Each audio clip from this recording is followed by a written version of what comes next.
Welcome, welcome, thrice welcome to JWC Livestream. JWC Livestream. This is Sublimated Poesy with David and Ricky. I am your host, Ricky. As you saw previously, Ricky O. Richard Andrew Olkus is the author name. And this is David Anderson. David. He is a poet. How are you, David? Are you there? Yes, I am here. I'm doing very well. Thank you for asking. Excellent. Poetry. We've been juggling the format around a little bit.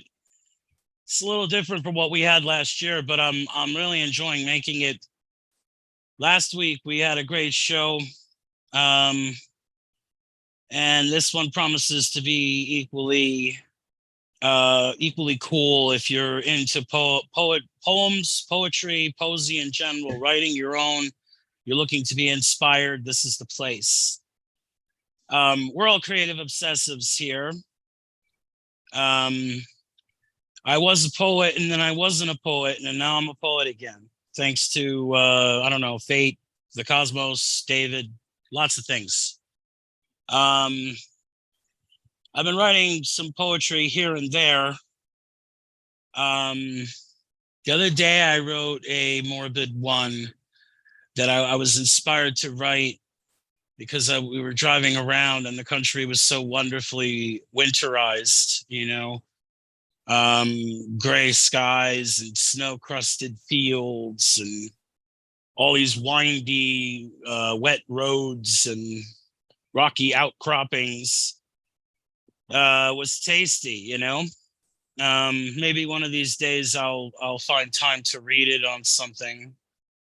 But otherwise, I've been working on this project called Exsanguinator about vampire hunters. The Shroud of Death's Valley. That's been fun. Threw down like 6,000 words on that in the last half week or so, including outlining, finishing the outline and a little bit of retooling of the outlining. Designing the pacing. There's going to be a lot of combat, as the name would suggest. Fiddling around with essays. We got an essay project that's due probably sometime like next year. This time next year, we're going to be looking into that more seriously. But I've been writing essays, poems, writing a new novel. It's a novella, a long novella, but it's a novella. And I wrote Compass City. I think I'm about like loosey-goosey, like a quarter of the way done with that. So I'm gonna pace myself. There's a trick, you know, when you got to work full time and your creative obsession is something you try to get to. There's a trick sometimes. You got to juggle stuff. You got to you're inspired one way, like sometimes your muse shows up and she wants this, you know. Like I thought I was going to be writing Snakeborn. If you listen to this, you'll probably think I'm a real goose because I said, oh yeah, I'm going to start on Snakeborn. But no, now I'm on this Exsanguinator thing. And having a blast. That's all I want to do. So everything's going great as far as my creative obsession and my word yield. I'm averaging something like 2,000 words a day again. And I love that word, the stamp of chapters, you know. And this book is tasty so far. It hasn't even revealed its surprise yet, but the setup's done. You start a novel and the first couple chapters are set up. You're pouring the slab, establishing the whole order of the thing. But now the setup's done, now it's going to be fun. It's going to basically be all downhill. So it's just great. I'm thrilled. The world may be in tatters and chaos, but I'm feeling fine. Thankfully, you know. David, how are you, sir? And how have you been creatively? I hope all's well. Yes, everything's going very well. I'm working on a novel called Athenaeum, and I'm writing a certain part of it where I've created a family of characters. And it occurred to me this afternoon as I was working on the book, the characters, I'm giving life to these characters and I'm being invited into their family, but as a visitor. And they will have a life after I have finished writing the book, and they will belong to readers. So they will exist in of themselves as actual people in the minds of other people. That was a really interesting idea that they're given life through the reader or the writer, but they exist in of themselves and are authentic personalities. So it was a very pleasurable concept to think of. I'm also writing poetry and working on another novel called Shutter. And I'm writing every day. I'm writing essays. Just finished a really interesting one on the subject of anger, which I found very useful to me to meditate on the subject. I have to So get. I have to get to that one. yeah. You have you sent it to me? No, I have not sent that to you yet. I intend on it, but it's just it sort of got out of my. I I was going to do it the day before yesterday, and I didn't send it to you, but I will, of course, send it to you. Yeah, just so you know, I didn't mean to interrupt you, but your essays are quite well. I mean, they're very well written, and they're a pleasure to hear. Like I listen to them on PDF reader, and it's like I'm psyched for essays myself now, but I would definitely like to hear that one. I feel like I would benefit from it, you know. It's something that I encourage every writer to do. Um, they Yeah. can. It's a very simple matter of choosing a topic or a subject that is important to you, and then writing from your personal knowledge on the subject, and Yeah. interjecting your own personality and your own truth and honesty into the text, and writing in very simple and clear language. I can, off the top of my head, I can recommend that people start with George Orwell's essays for very clear, well-written English essays on the subject. And he talks about the art of writing in, with clarity. And there's an essay on that very subject that I also highly recommend. Hmm. So yes, I encourage every writer to do essays. They don't have to be political. They can, of course, be political, but they can be on any subject you can think of. And the process of going through and writing with clarity, it will refine your skill at constructing sentences and paragraphs that flow smoothly and are logical. And I think it will develop your skills as a writer to write them. It's something that all writers should do throughout their lifetime.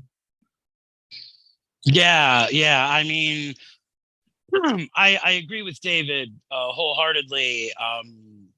Having been exposed to the form, it's all in the subject. There's this thing where essays are like demonized and turned into this awful chore by academic assignment.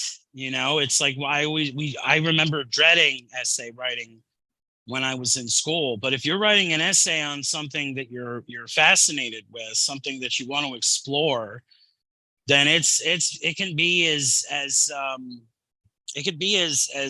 gratifying as chapter writing. And in my opinion, it helps you exercise for that purpose the way that poetry does. Um, it occurs to me, you know, that poetry is for all these things, for description and everything else. You can't really contain poetry. I agree with you, David. It's this thing that's everywhere. But essay writing in particular, it feels to me like it's good for expo in prose, and it's good for like say a character's having like a monologue argument with themselves, or they're you know they're being confronted by some great moral trial in the embedded in the narrative. It's like essay writing can help sharpen your claws for such work. Um, because I feel a similar satisfaction like when I'm writing chapters or whatever. So it makes me think that would be good. You know, that would be good for someone who's up and coming. You know, um, and circling back to Athenaeum, I only have a couple things to do with that project left. I don't. It's not that I'm omitting it from my roster like on purpose. You know, I know that project is still active. It's just all this other stuff is what I'm like throwing down on. Like the stuff you've been writing for Athenaeum, though, with the two family and the library, all those chapters have been fantastic so far. Your voice is really singing, you know. Um, so good work with that, David. Anything else with regards to? I mean, you're busy. That's a lot to do. Everything you described, you know. Well, apart from reading, no, my entire life is centered around writing, and I discovered that it is my purpose for existing. Yes. And I encourage everyone to live a purposeful life and to find their purpose, and that will be their passion, Yes. and it will be their compass too, and keep them out of danger. Yes. So it's so easy in life to get distracted from indulgences that are either morally reprehensible or are it's just merely insalubrious in nature. And by finding something, a purpose outside of uh, a pleasure or passing time, I think it's very good for someone to find something constructive. Yes. And so I highly encourage everyone in this age of social media, where hours can be spent on Facebook and Twitter or Instagram. Uh, Remember that you are a human being in the world and that you need to live in the world. The, the world we see online is only a shadow of what the actual world is. And people need to live authentically in their actual lives as opposed to living a fantasy life online. So I highly recommend that people log off and find a reason to live. Yeah, for sure. Creativity is a path to transcendence. And what David's saying is absolutely true. Take one less hour on Facebook, take one less hour on Instagram or YouTube. I mean, we're on YouTube, so it's not like I'm telling you to tune out now. But tomorrow, some point, take an hour and write a poem, you know? Try to figure out an essay, try to dream of a book, a novel, like lay out a 10-point outline. Just try to write your first chapter. And if it's not Um, a creative activity, it can also just be plant a garden, go for a walk, spend an hour with a neighbor, helping your neighbor with some task. Actually live in the world. This is advice that was given by every spiritual advisor throughout history in all religions. Uh, Life cannot be avoided. It needs to be confronted and it needs to be lived. So we can't run from reality. We need to embrace it. and poetry is one such way. Yes, it is. But Um, repairing a car or volunteering or something. These are all ways of engaging with the world. So I just wanted to put that out that I know that there are people that are listening to this program that are not creatives in the sense that Ricky and I am, and they're most welcome to listen and to think of their life as a creative activity of its own. Yes. Absolutely. Get your creativity and your meditation where you can. The world is stressful.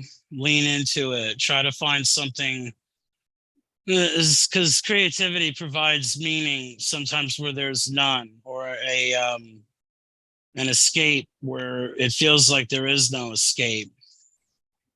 Now, again, this is sublimated poesy, and what we're trying to emphasize here is poetry.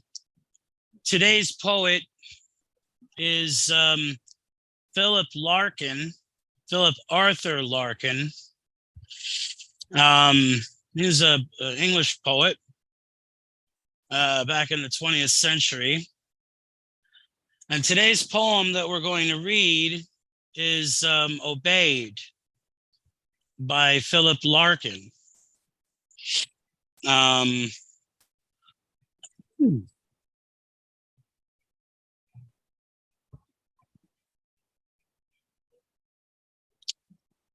All right. I work all day and get half drunk at night. Waking at 4 to soundless dark, I stare. In time, the curtain edges will grow light. Till then, I see what's really always there. Unresting death, a whole day nearer now, making all thought impossible, but how? And where and when I shall myself die. Arid interrogation, yet the dread of dying and being dead. Flashes afresh to hold and horrify. The mind banks at the glare, not in remorse. The good not done, the love not given. Time torn off unused, nor wretchedly, because an only life can take so long to climb, clear of its wrong beginnings, and may never, but at the total emptiness forever. The sure extinction that we travel to and shall be lost in always, not to be here, not to be anywhere. And soon nothing more terrible, nothing more true. This is a special way of being afraid. No trick dispels. Religion used to try. That vast moth-eaten musical brocade created to pretend we never die. And spacious stuff that says no rational being can fear a thing it will not feel, not seeing. But this is what we fear: no sight, no sound, no touch or taste or smell, nothing to think with, nothing to love or link with. The anesthetic from which none come round. So it stays just on the edge of vision, a small unfocused blur, a standing chill that slows each impulse down to indecision. Most things may never happen. This one will. And realization of it rages out in furnace fear when we are caught without people or drink. Courage is no good. It means not scaring others, being brave. Lets no one off the grave. Death is no different, whined at than withstood. Slowly light strengthens and the room takes shape. It stands plain as the wardrobe, what we know, have always known that we can't escape, yet can't accept. One side will have to go. Meanwhile, telephones crouch, getting ready to ring, and locked up offices and all the uncaring, intricate, rented world begins to rouse. The sky is white as clay with no sun. Work has to be done. postmen like doctors go from house to house. So that's a very, very, I mean, some may say melancholy, but what I see is the beauty of inevitability. And he seems to be wielding inevitability here like some sort of weapon, but to me, it's a sword in skillful hands. There's this tension that is born of anxiety that runs through this poem. It seems to me that he's up from insomnia. He's waiting for the sun at his window edges. I know exactly what that feeling is, having anxiety as I do. And then he goes through it all, thinking about not living, thinking about being dead, and what's that like? And in some way, the vanity of all life, having to juggle these things and carry on, as it were. He debates the mode of consciousness. The time passes through the room. The sun does eventually come to the corners of the windows, offsetting itself. And he goes through all this. It's just very, very interesting. Some people would say it's dark or morbid, macabre, however you want to put it. But it's talking about a truth. It's talking about something that's going to be, and something that people have to contemplate if they are truly alive. Slowly light strengthens and the room takes shape. It stands plain as a wardrobe. The cubic nature of this, you know, the way that he has it where the wardrobe and death are almost the same thing. The window, death, the wardrobe, they're all cubic. They're all bringing definition to a thing. And how he has the telephone crouching as it gets ready to ring, as if it's ready to pounce. The day is ready to pounce. So is it death that he's afraid of, or is it life? Is it the unfolding of life? I think it's a bit of both. I think it seems as if he's terrified of it all. And I love how postmen like doctors go from house to house. In the old days, you had postmen and milkmen and visiting doctors. This is the age that he's writing from, clearly. A wonderful poem, Obeyed, by Philip Larkin. David, what do you think of this poem? I'd love to hear your thoughts.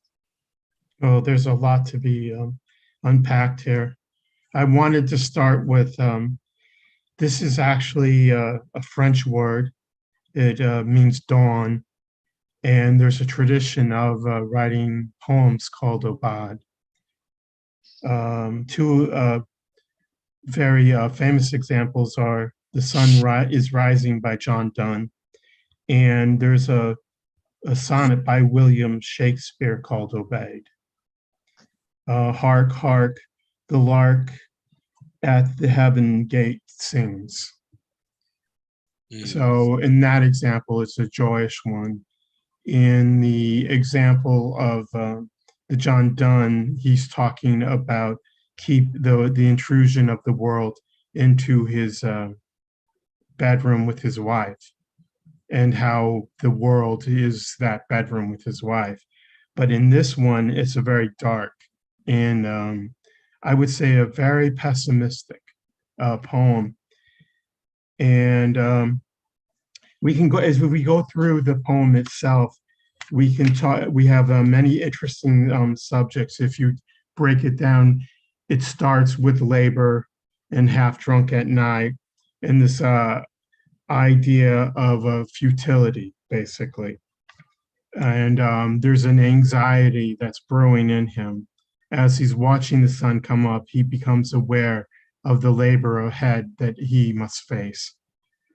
So I think that's very interesting. In stanza 2, we have regret, wasted time. This idea that we have to have a goal in mind that lifts us out of the, I would say, the suffering that has been given to us by our parents. In another famous poem of his called This Be the Verse, he talks about this concept of misery of one generation being handed on to the next, and how it's the duty of humanity with their short lifetimes to not waste what little time they have and try to make the world a better place. So that's how I would interpret that. Of course, he is he's finding himself guilty of having wasted his time. So he's very pessimistic about it. In stanza 3, we have more anxiety and discussion of how there are no solutions, such as religion has not provided humanity a way out of this, and the hypocrisy of what is offered in way of comfort through music, and this rationalization to be afraid of nothing, to be, and nothing, of course, meaning death. So he's basically trying to prepare himself for facing this concept of death. And that's a very particular thing that you'll find in a lot of his poems that I find really interesting. Going through, I don't want to take us through each line or stanza, but there's this basic dread of the inescapable nature of death, and the irony of life going on in the face of it, as if he's witnessing the irony and the futility of people getting up and going to work and carrying on their lives when he knows perfectly well that himself and they will also die. So this poem is really kind of a downer. It's not the kind of poem that you would want to read to comfort yourself. It's a very raw and truthful poem, and there's virtue and pessimism that can be seen in this because of its brutal honesty. I don't have much use for the pessimism, but there is a truth to pessimism that sort of sobers people, particularly people who tend to have very quixotic natures or tend to be romantic. You're familiar with the term wearing rose-colored glasses, the people who tend to seek for happiness and joy only in life. And then when a tragedy strikes, it's at complete odds with the reality of that tragedy. So I think Larkin is giving us a very cold and precise perspective on the reality of life. Now, it's up to the reader to decide, of course, if that's if there's value in his vision. I find it as an agnostic, I find it comforting, actually. Many people who are not agnostic, who believe in God, which is as valid a point of view as mine, will say that this is just fashionable pessimism. So it's actually up to the reader about that. Interestingly enough, I was going through my notes on this, and I found reference to notes from when I first studied this in school. And a teacher mentioned, I don't know if you're familiar, Ricky, with the expression sweet water from a foul well. I've heard of it. I've heard of it before. It's quite a nice little turning of the phrase, you know. It is. It's actually from the Bible. It's a paraphrase of James 3:11, and it goes as following: "Does a fountain send forth at the same place sweet water and bitter?" Mm-hmm. So in this bitterness that we see this poem in as being a very bitter and jaded viewpoint of life and its futility, we can find sweetness in the cold reality, much in the way a physicist who is studying particle physics will tell you that it's all random and there is no organization. Now, whether or not the reader wants to accept that, that's another matter. But I find it fascinating to look at it in terms like this. In ugliness, we can find beauty. In bitterness, we can find truth and something that is sweet and rings true. So these are the things that I was thinking about when I was rereading this poem. And Larkin is not an easy read, and he had a very miserable life. And I don't think he's a good role model for writers because I think he was a great poet, however. But if you're looking for happiness in life, in meaning, you're not going to find it in Larkin. He's going to give you a very cold shower. And that's basically what I want to say about this poem. Yeah, well said. All those were good points. And yeah, it seems to me that he has nothing in the way of resolution to give. He's just working through it. So if you want to listen to that, he is a great poet. I mean, I don't know how fond I am of him as a person. But that's not why we're here. We're not here to judge him. We're here to look at his poesy and then see, because there are some poets who are innocent as doves and who didn't do anything. And there's others who were naughty and who had very terrible beliefs, some of them. So you just, you try to separate the poet from the poem. That's what a wise person once said to me, and I'm forced to agree.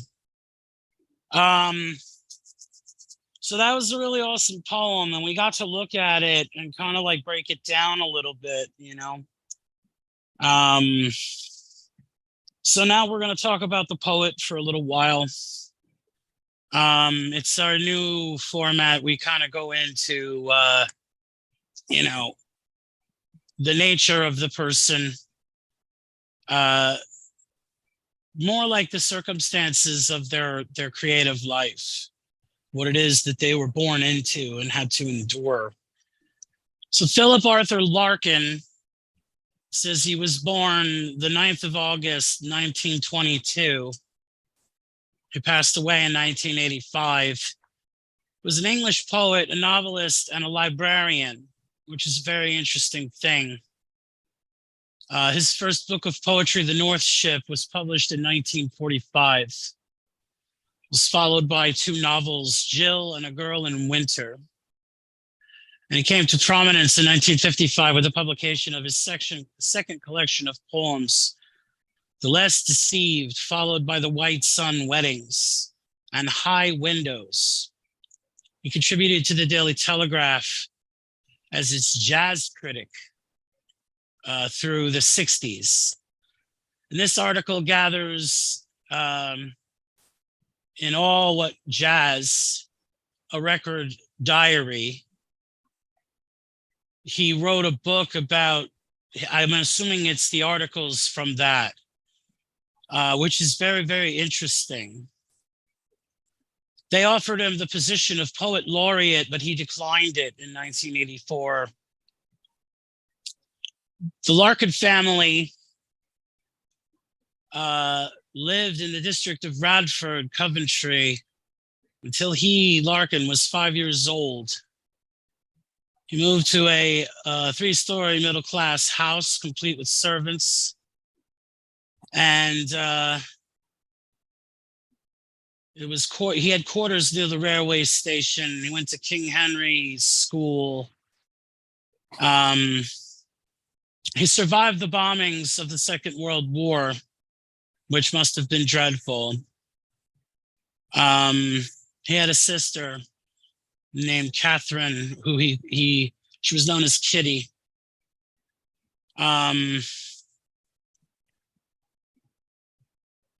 He attended the Nuremberg rallies, apparently. And as far as his children, he introduced the works of Ezra Pound, T.S. Eliot, and James Joyce. It says that his mother she had a nervous condition. She would tend to collapse and need to be taken care of. I think that explains his anxiety. Um, it says that from his mid-teens, he wrote ceaselessly, producing poetry, fiction, um, some of which he would write and then destroy. So he was actually more prolific than what we even have, but he must have been a chopping block critic of his own works, as some of the greats are or tend to be.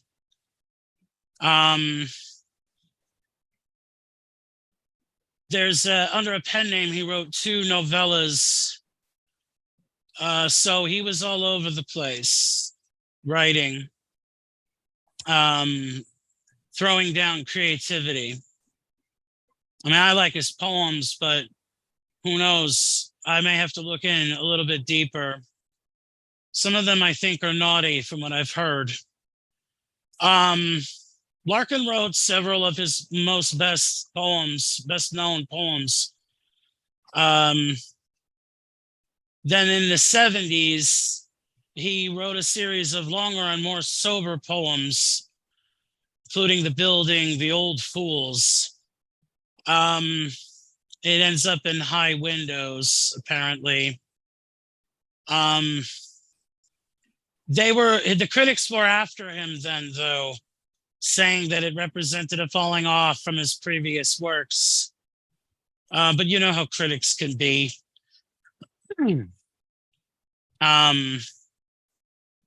He's all over the place and has lots of poetry.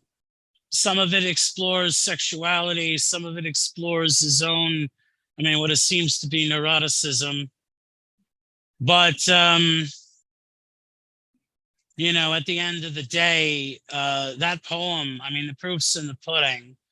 And I haven't read a Larkin poem yet that I disliked. So you're dealing with a real poet here, one prolific and potent, if not, secure in anything. It seems to me that there's some insecurity and some anxiety that is just inescapable when you're dealing with Larkin. And judging by what I've read of that bio, I can understand why, at least a little bit more. I don't know that he's reconciled in my eyes. He's not always painting a flattering picture of himself. But he is a great poem, and he was celebrated, and at least burning under the critical eye.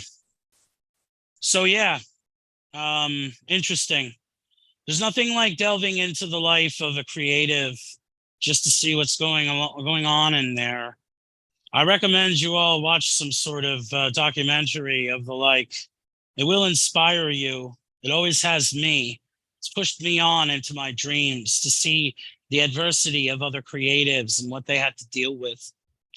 David, how about you? Do you have anything to say about Larkin himself as a person? Well, he's a very interesting man. And I would say that one of the things I find very interesting about his work is that thematically, most of his work is a study on pessimism. And I can't think of many other poets that tend to generalize in that particular area of thought or mode of thinking. And he does it with a kind of brutal honesty. And he manages to drag himself and everyone else under the bus when he does it. So you can't call the man for his honesty. As far as the critics are concerned, critics are critics. I don't know what else to say about them. They're very common. They're like every year there's a cold virus that goes around, and it plagues mankind. I consider critics to be like a virus, and they're parasites. So I don't have much in the way of nice things to say about critics, because most of the critics today that operate critics are not very good thinkers. There was a time, however, when there were great critics who could analyze work. and really break it apart and evaluate it in its place in the canon and in Western history, in the culture in which it was derived from. But I wouldn't pay too much attention to what the critics said. I think the tragedies of his life are that he couldn't find a family, so to speak.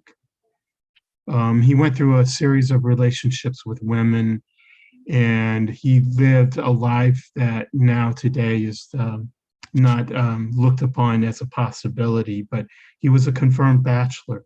He had a hard time relating to the opposite sex. And I think that it was it was of course not the fault of women. It was his fault, and possibly, dare I be slightly Freudian, it had something to do with his relationship to his mother.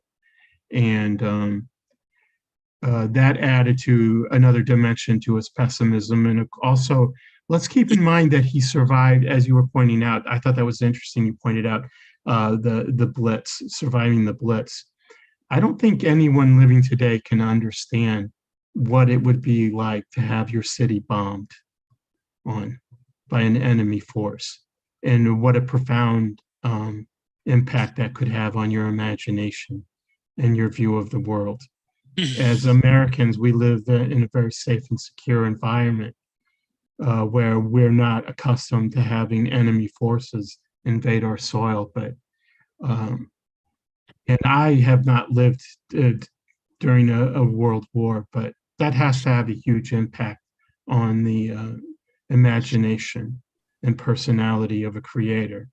So, but there are things about him that I don't want to go into that you're well aware of, Ricky, and I won't. But I do think that it is very useful that you read these things, and that people understand that where a writer comes from and the experiences of his childhood will create a psychological prison from which the writer may never totally escape from. And it's an unfortunate thing, but it's a reality.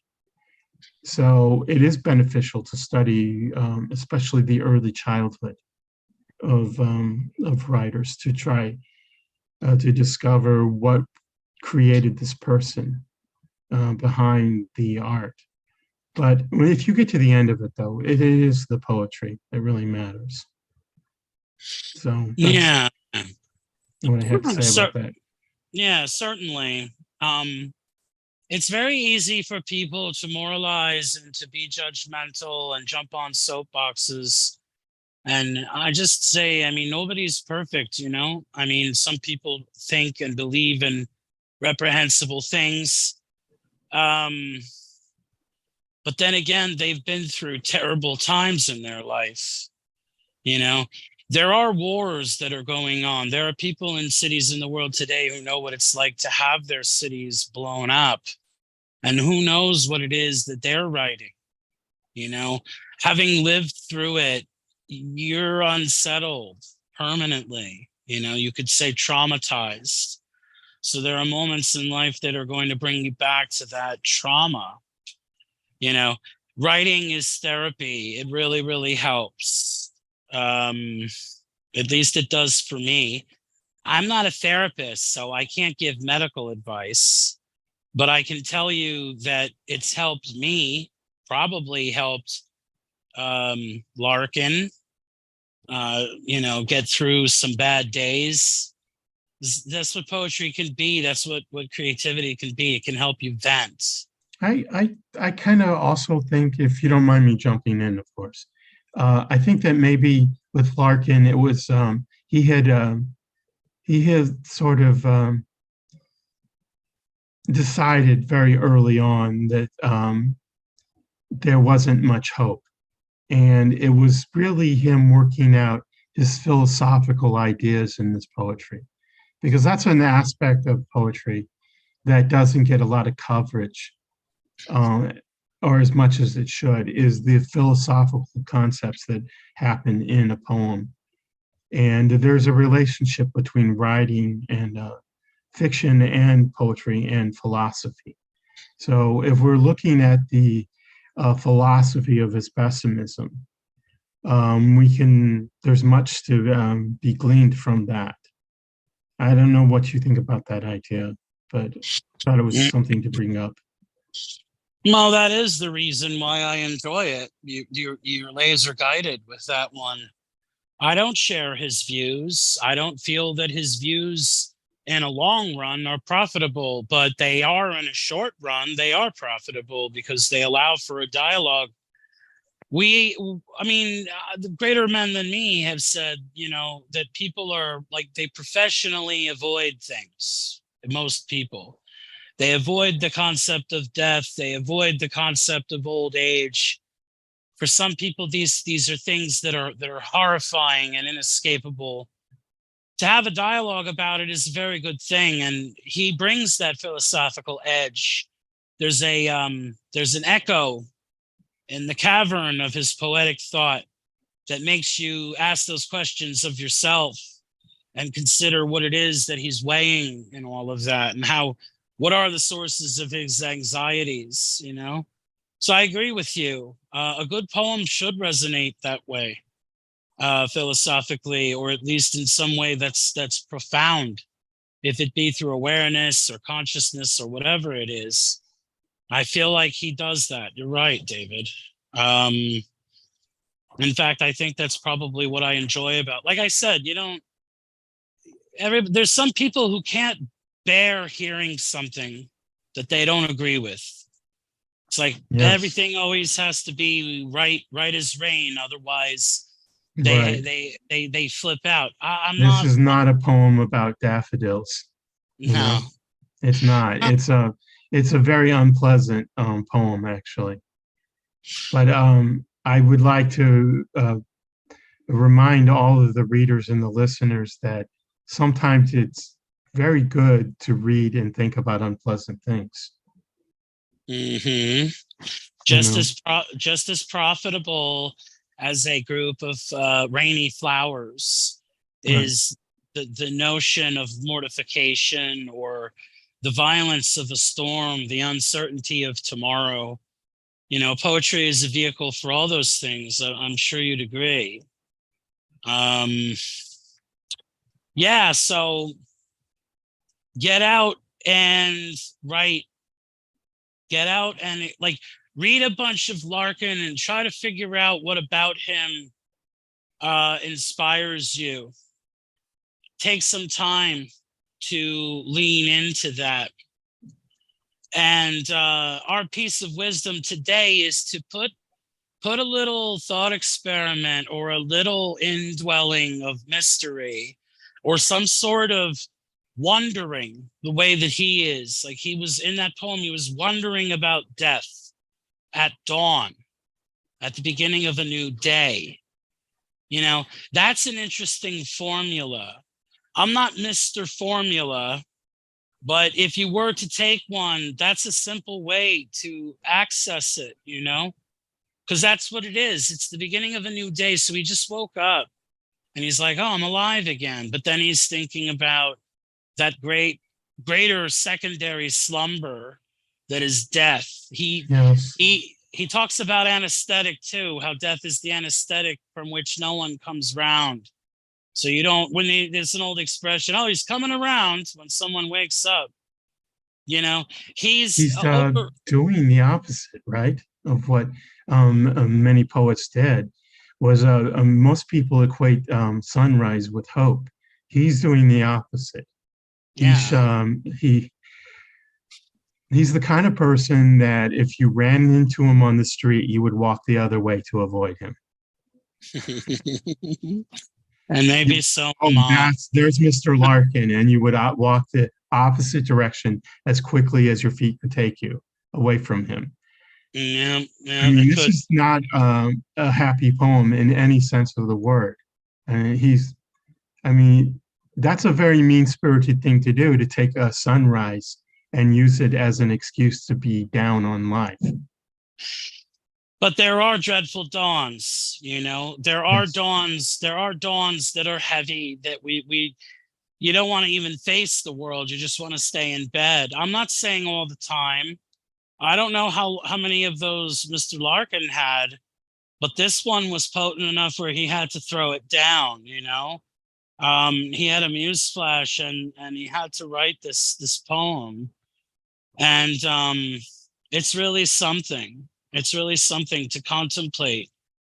And that's what you want to do, folks. You want to try to write a poem like that, in that mode, you know. It's about death at dawn, or it's about thirst at the seashore, you know, or it's about infinity standing in front of someone's grave, where all finitude is compressed down to a slab of stone. Use it as an exercise. Try to compose your own. I don't know what better flower of wisdom there is to hand you than that. I can find one positive interpretation from this, if Oh, if you can indulge it for a moment. That's by all means. if you accept the premise that there is nothing beyond the grave, as he seems to imply, then that concentrates the meaningfulness and the need to find a purpose for life. So make the best of the life that you have, and so stop putting it off until tomorrow. That's something now that I've said this, that sounds like something my mother would say to me, but there is wisdom in it. You know, make you the best use of the time that you have. What do you think about that? Well, I think you may have found a way to put a positive spin on it all, because divorced from his anxiety, it is true. He is maybe the telephone is him getting ready to grab the day by the throat. You know, maybe all that talk of death is a raging against the failing of the light. Maybe he's white-knuckled in defiance, and he's like, I'm going to write more poems. I'm going to write more novels. I'm going to do library work as a librarian. I'm going to do what has to be done. Maybe there is a bit of that too. You do have a point there. But that's what a good poem does. The deeper you wander into it, the more it yields, you know. So say what you will about Mr. Larkin, he's got that going for him. Well, time flies when you're having fun, folks. And so we've come to the end. Another great episode of JWC Livestream, Sublimated Poesy. Head over to joeswritersclub.com. Check out our bio and our blogs. Go to joeswriters.club and sign up for our forums. Check out our social media platforms, Facebook, Twitter, Instagram. And most importantly, go to our YouTube channel and like and subscribe. And if you have any friends who like poetry or creativity, or like these meandering talks about philosophical things or literature, then, you know, share it with them. Drop the link in their feed or in their text so that they can like and subscribe. The more we have, the better off it will be. We're trying to reach the world about the transcendent values of creativity and what they bring to life. For us, it's a big deal. I want to thank David Anderson for being on the show today. It was a very, very cool program. And we're going to be taking off. Hopefully we'll see you again next week, or, you know, at the very least sometime soon. And we'll have another poem and another poet for you. Bit by bit, you know, we'll explore the timelessness of the poetic muse, and hopefully you could write some poems and become your own miserable Philip Larkin one day. David, thanks a lot, man, for coming on the show. And Welcome. yeah, absolutely. And thanks for listening, folks. We ask that you stay creative or get creative. JWC isn't here to make you a better writer. You have to do that yourself. JWC is here to make you a different writer, which is very, very important. Difference in voice can make all the difference in the work. Thanks for listening. We'll see you next time. Take care.